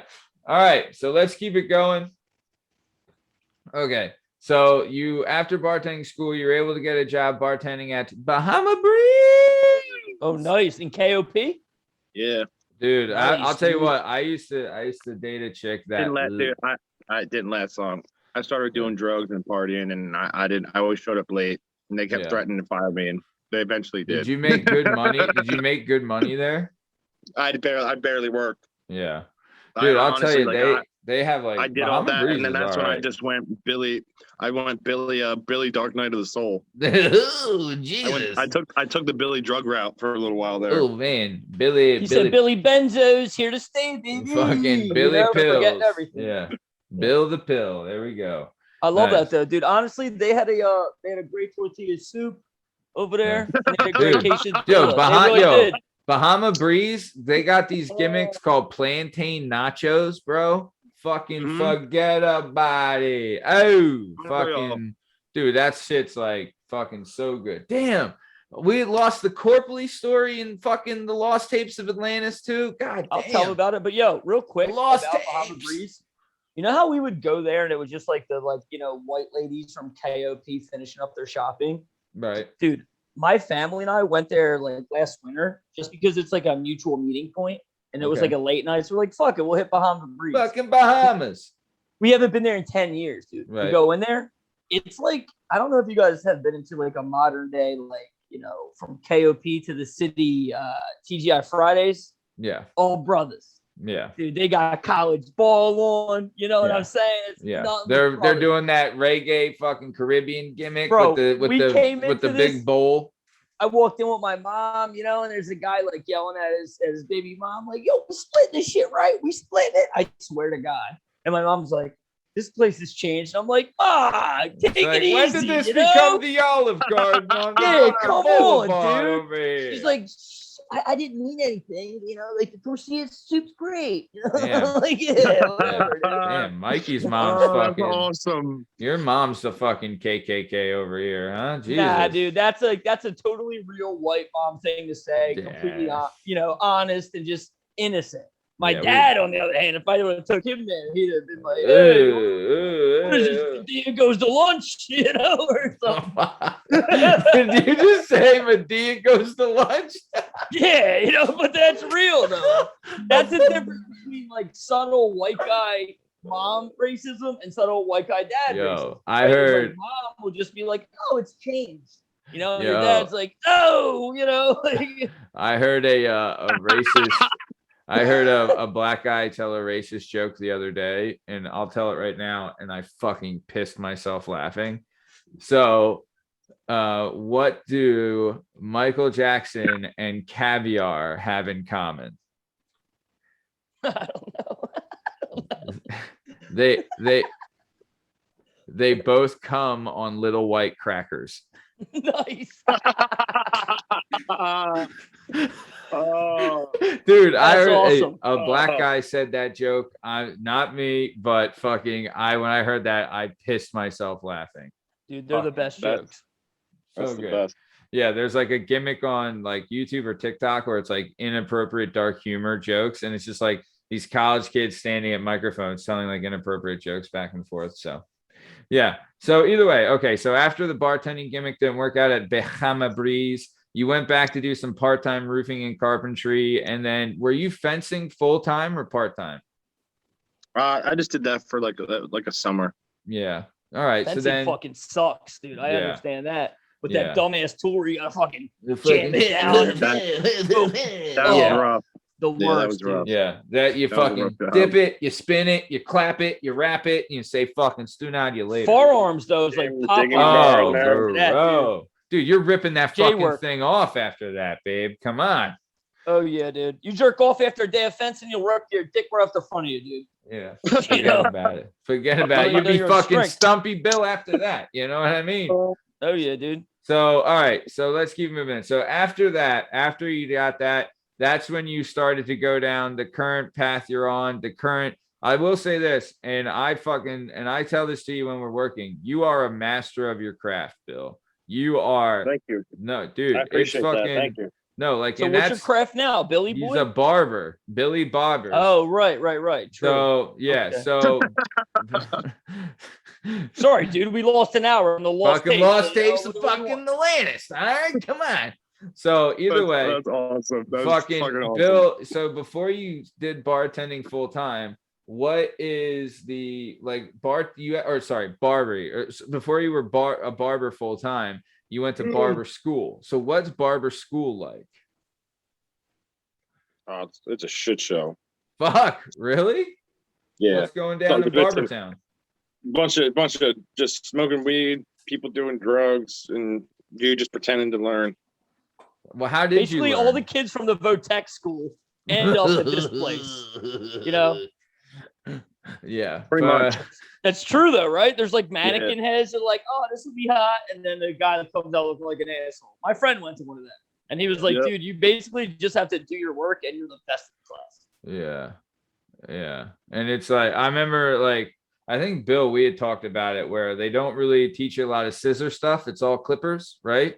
And like, Yeah, it's a lot of that. Mainly just like anything else, you really just need to get the just Like the experience, and you just have to actually give a shit. Like that's Yeah. if people see that you give a shit. Even like when I sucked in the beginning, they knew I cared. They kept coming back because Yeah. they're like, well, at least this kid like He's actually trying. like they could see that like I don't know. like it affected you that you weren't like you wanted perfection every time, even if it's like the last guy of the day and it's been a long day and you're tired and all this stuff. You still want to like. That's something that you have to have, and you can't like that's I mean, I feel like you can't teach that to some people, but that type of work ethic, that's something that you have to be born with, and you have to like the need to want to be perfect, and like, you know, you're your own worst critic and you're beating yourself up on like, you know, like this has got to fucking work, you know?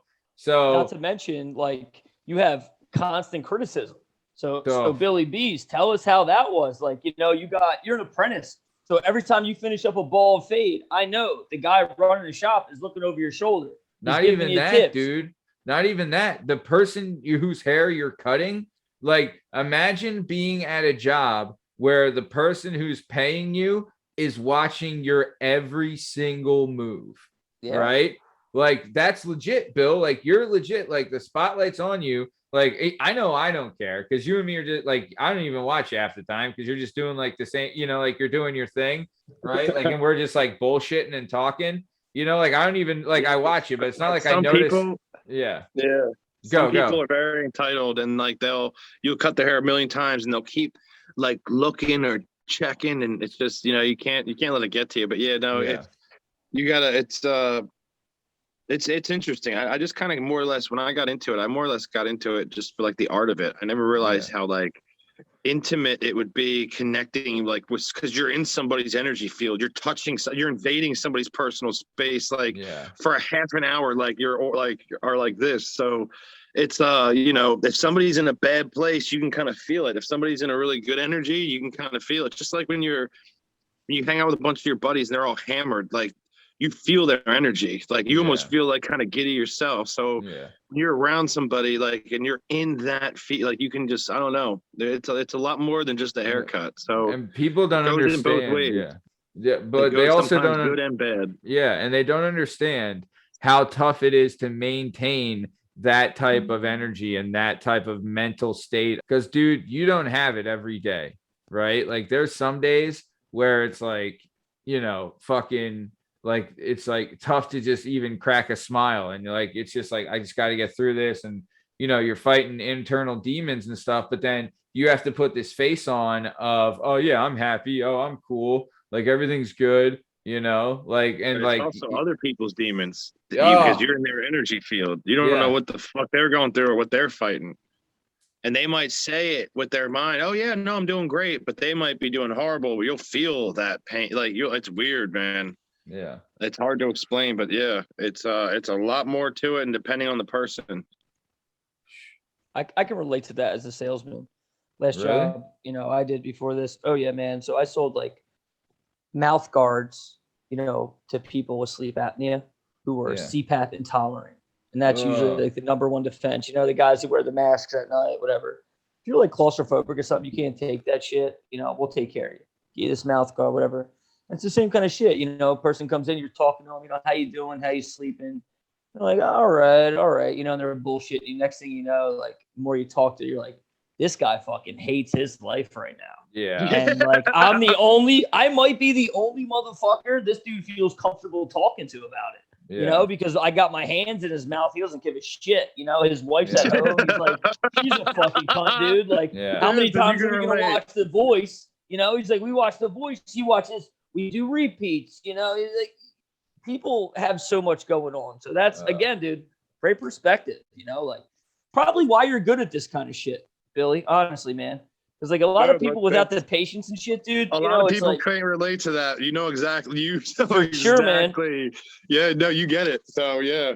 Hats off to you as well. That's you get exactly the point. It is. Some people, when you say shit like that to some people, it's just words. They're like, "What's he mean?" Like, yeah, like, somebody. Oh, yeah. They want to go along with it, but like, yeah, to actually get it and to really get it, like, yeah, it's intense. It can get intense. Definitely. Yeah. Yep. Plus, too, this guy fucking hates everything. Yeah. Oh, Holy shit. And then it becomes a game, because then you're like, how the hell can I, just for fun, try to uplift this guy a little bit, because he hates everything about this reality. Like, and then you're kind of like, I don't know, it becomes like a joke where like shit that should piss you off and belittle you just find hilarious, because you understand of who he actually is and where his energy's at, like where he lives his life at. So then it becomes like a game. So like you can turn even the negative situations into like a positive one by having fun with it.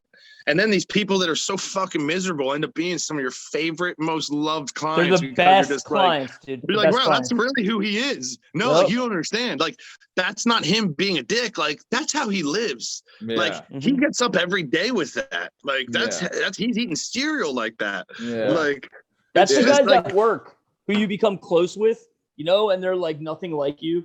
Like, you're outside smoking a cig, like as you're a kid with like the head cook. And they like say something racist, and you're like, like, oh, what do I do here? And he says it, and you're like, yeah, dude, fuck him. And he's like, I love this kid. And you're like, all right, I knew I had to give him something there. Like, him and I both know I'm not racist, but I know this guy is the same fucking guy, 24/7, church, wah, like he doesn't give a fuck.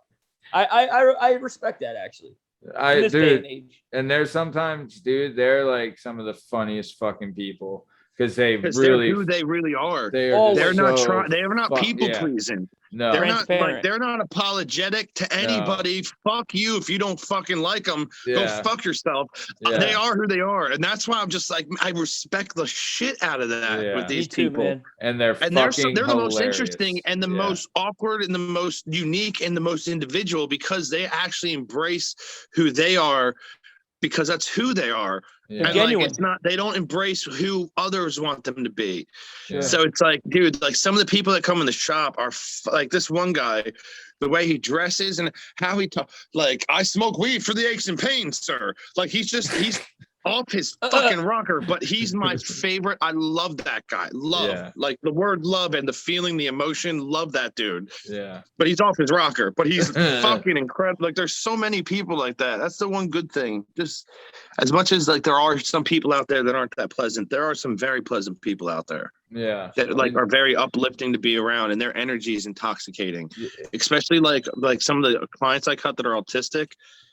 They're the nicest, most. I'm telling you that autism isn't like a negative. I think that's an evolutionary of consciousness because these kids are incredible. A lot of people say that. Yeah. The whole They're room, happy, man. just the whole room, the energy in the room just raises. Everybody gets happier when they're in there. It's crazy. Fuck yeah, dude. They love the coolest shit. Dude, I know a couple autistic guys. They love tits.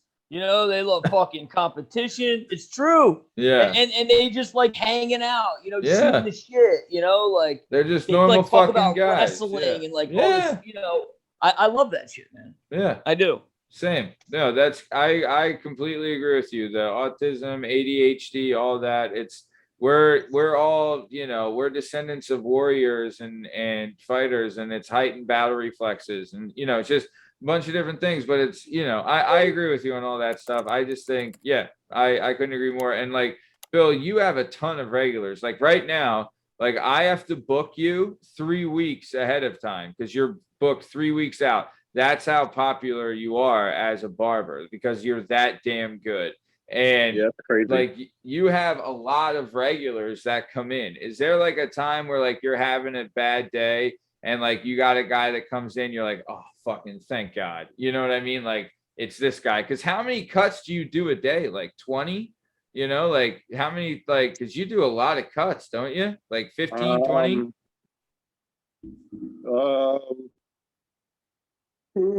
Sorry. No, I'd probably say, so if it's 9 hours, let's just say take an hour off for the break. That's 8. So times two. 18? I can do up to 16, depending on whether people sign in for beers or not. But most of the time, it's just half-hour appointments. So Yeah. it's So, a yeah. lot. It's back to back. It's a good amount. Yeah, and it's nonstop. You work all the way through. So yeah, you're looking at like 16 cuts every day, which is, and you're packed, which is a lot, you know? So like when you're there, especially when you're getting to like the end, also like that's you memorizing like all these different people, what they want, what they like, and like you have to remember What their like lives, what their like, lives have been. What have they done? I don't even know how I remember half the shit, honestly. yeah. Like, dude, there's been things where like I'd come in and be like, oh fuck, damn, that was so long ago. How the hell did you know what I mean? And like you still remember that shit. You know what I'm saying? So I don't know. I'm big on you for like doing that. And you are, dude, you're the best of what you do, pal. And I'm not just trying to blow smoke up your ass. No, I really appreciate that, honestly. Yeah, of course, man. And we're gonna have a link to like, you know, where people can get their haircut from you and everything in the description of this episode. So look them up. You'll get the best cut you'll ever have, and it'll be a great experience. Yeah. Thank you for having me. I'm very grateful to be on here with both of you guys. This has been I've had it's been fun. Yeah. Even with the Really lost tapes of Atlantis, you know, like it's been. No, that was I'm glad I experienced that. I had fun with the three of us. That was a good time. It was a good hour. So I'll say this, Bill. And we're gonna have a link to the shop where people can find you at and get their haircut by you. And for anyone out there looking for a barber, especially the men listening and even the women, right? If you want someone to cut your hair and do you up right and take care of you and that you can depend on and you know have a good time and build a good relationship with, Bill is the best guy going. And you know, like I'll go in there and like, you know, it's almost like every 3 weeks or a couple weeks that I'll go in. And he remembers shit from fucking 2 months ago. And I don't know how he does that with hundreds of people that come in and see him. So it's a true skill. He is a true master of his craft. So definitely check out the link in the description and book a session with Bill, and you won't fucking regret it. I'll tell you that right now. Billy, what's your shop? Shout it out. What's your shop? Parker's Barber Shop. Skip back. Oh, you work at Parker's with Chase and I used to get my hair cut there for like 2 years, bro. Nice. Yeah, I thought you were gonna say you're over there with John the Barber and fucking heroin land, dude. I was so happy you're not over there. That's awesome. I'm a barber. You know the guy Dandy who used to work over at John's. Did you hear what happened to him? What happened? So over there at John's shop, everyone got addicted to dope. In Heroin Town? Yeah, dude, big time like heroin shop, but they were great. And I didn't realize it. This is the same guy I went to high school with. He just cut my hair in the garage. One day he started nodding off, falling asleep, cut my hair. Yeesh. Cut to a year later, he's down in Florida, dude, and he holds up a CVS with a fake gun in his pocket, dude. It gets booked. Trying to pull the fucking Rite Aid up for perks in Florida. He was dating some chick from the salon, some Dog the Bounty Hunter looking girl, Ooh, damn. But yeah, fun. I just had to throw that in there. We had a little connection. I knew he knew Johnny, so I had to say. So, No, that's a good story. I will say this, guys, is that usually I would have to confer with my co-host on this, but since it's both your first time on here, I would love for both of you to come back on if you'd be willing. Absolutely. Mick? Oh yeah, dude. The only thing I look for in life, I want to be a regular somewhere. Whether if it's the fucking Working Perspectives podcast or whatever, I'm down. Hey, man. It was a great time, man. You guys both nailed this. Really still fucking pissed that we lost the fucking lost hour, the lost tapes of the land. The lost tapes. That'll lost hurt tapes, man. That'll hurt. But, I think we made up for it. We had a really good time. This was a blast, man. Bill, always great talking to you. So we're coming to the top of time. Before we get out of here. Good night, man. Yeah. Before we get out of here, Bill, is there anything you want to say to the fans listening before we leave? I just want them to know that I'm very grateful to have spent this time with you guys here, and I'm very grateful for that hour that we gained that we didn't lose. And I look forward to doing it again with both of you guys. And I wish I could do the plug Working Perspective Podcast. YouTube channel, workingperspectivepodcast.com, Working Perspective Podcast. I just can't do it though. Hey, it's all right. I would do the plug. Valiant effort, but no, dude, thank you for coming on. This was great. Yeah, this was awesome. Absolutely. Yeah. It's been a pleasure. Mickey Bats, anything you want to say to your tribe of fans before we get out of here? First and foremost, Uncle Matty, thank you so much for having me, buddy. Really, it was really nice to get on here. Billy Buys, Billy Buy for the orange, Billy Buy for the sex, whatever you call it. Dude, it was great to get to know you, really, man.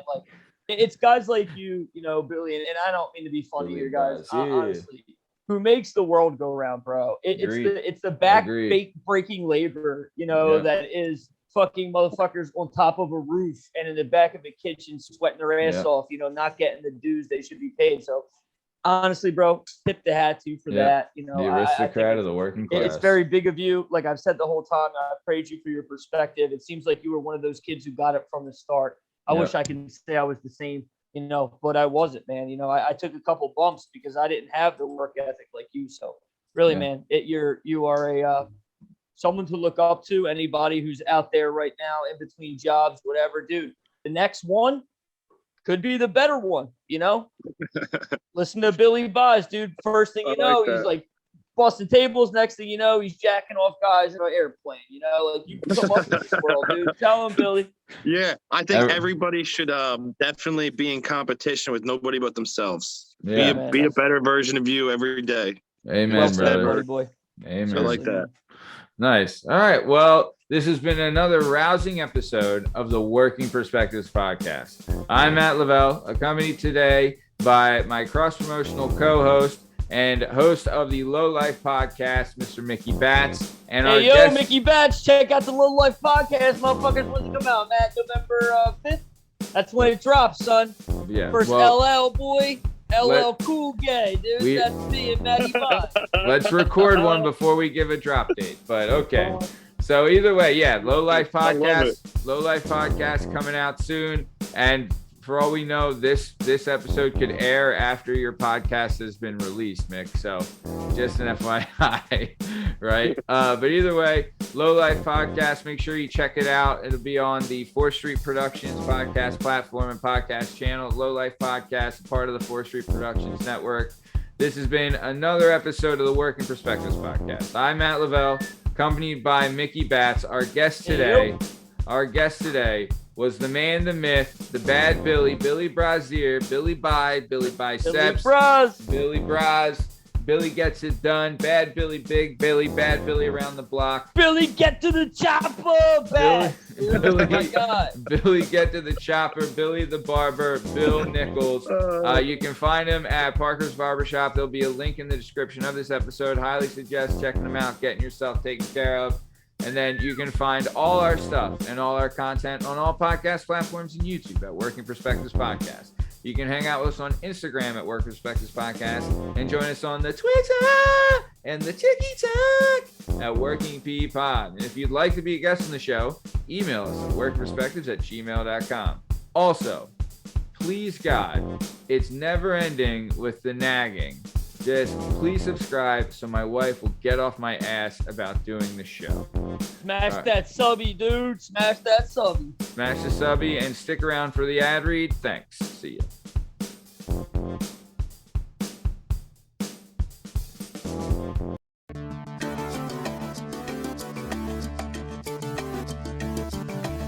Do you have a message or a story inside of you that you've been waiting to tell? Have you always dreamed of writing a book, but are intimidated by the complexities of the book publishing world? Perhaps you want to use a book to launch your public speaking or consulting career. If so, please reach out to Scott and Bell Publishing, located right here in beautiful Philadelphia, Pennsylvania. Scott and Bell Publishing handle all genres and authors with all experience levels. Scott and Bell Publishing gives authors 100% creative freedom and a higher royalty split. They can be found at www.skotbell.com. That's www.s as in Sam, K as in kite, O as in October, T as in Tom, B as in boy, E as in Edward, L as in Larry, L as in Larry.com. That's Scott and Bell Publishing, where the authors go.